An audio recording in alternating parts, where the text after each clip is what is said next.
பாருங்கள் நல்லா டேஸ்ட்டான காலிஃப்ளவர் கிரேவி எப்படி செய்யுதுன்னு பார்க்கலாம். அதுக்கு பாருங்கள் வெள்ளை மொச்சையை வந்து நைட்டே ஊற போட்டுறணும்.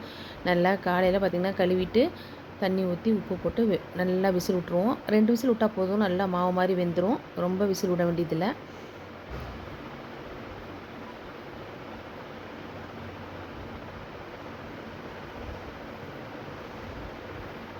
அப்புறம் பாருங்கள் காலிஃப்ளவரை நல்லா சுத்தம் பண்ணிவிட்டு தண்ணி நான் ஒரு கழுவு கழுவிட்டு அதுக்கப்புறம் தண்ணி ஊற்றி உப்பு போட்டு மஞ்சத்தூள் போட்டு நம்ம வந்து அடுப்பில் வச்சிடலாம். அரைக்கிறதுக்கு பாருங்கள் மிக்ஸி ஜாரில் மல்லித்தூள் சேர்த்துக்கலாம், பட்டை சேர்த்துக்கலாம். பாருங்கள் ஒரே ஒரு பீஸ் பட்டை, கிராம்பு 2, ஏலக்காய் 2, அவ்வளோதான்.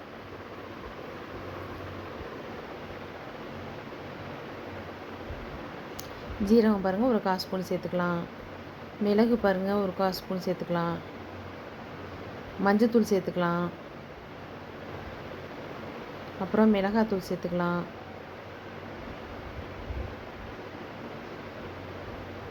அப்புறம் தக்காளி பழம் சேர்த்துக்கலாம், ஒரு 3 தக்காளி பழம்.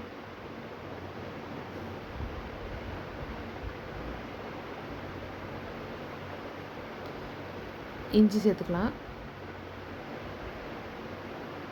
பூண்டு சேர்த்துக்கலாம்.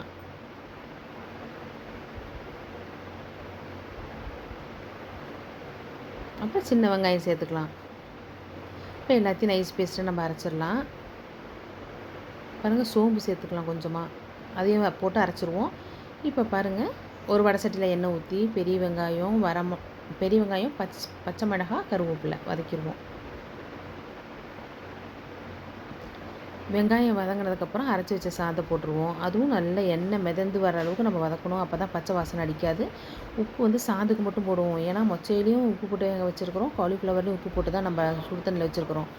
இப்போ பாருங்கள் மொச்சையை போட்டாச்சு, மொச்சை வந்து நல்லா வெந்துருச்சு. இப்போ நம்ம வந்து அரிசி எடுத்துடலாம்.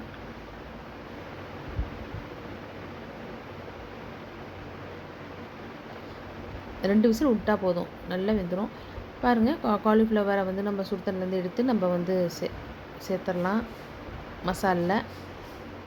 அப்படியே சிம்மில் வச்சே நம்ம வந்து கிண்டி விடணும், அப்போ தான் நல்லா மசாலெலாம் இழுத்து நல்லா டேஸ்ட்டாக இருக்கும் காலிஃப்ளவரு.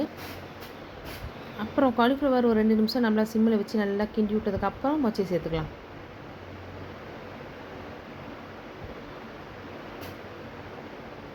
கொஞ்சமாக தண்ணி ஊற்றிக்கலாம்.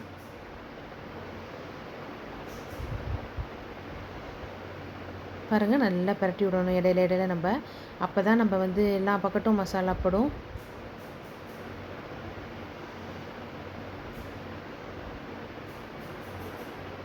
மூடி போட்டுடலாம். அடுத்து பாருங்கள் ஒரு 2 நிமிஷம் கழித்து மொச்சையும் சேர்த்துடலாம். அதுலேயும் அப்போ தான் உப்பு காரம் பிடிக்கும், அதனால் அதையும் போட்டு நல்லா பரட்டி விடுவோம். நல்லா டேஸ்ட்டான காலிஃப்ளவர் மொச்சை கிரேவி தயிர் சாதம், சாம்பார் சாதம், ரச சாதம் எல்லாத்துக்கும் நல்லாயிருக்கும். அப்படியே சாப்பாட்டில் போட்டு சாப்பிட்டா செம்ம டேஸ்ட்டாக இருக்கும்.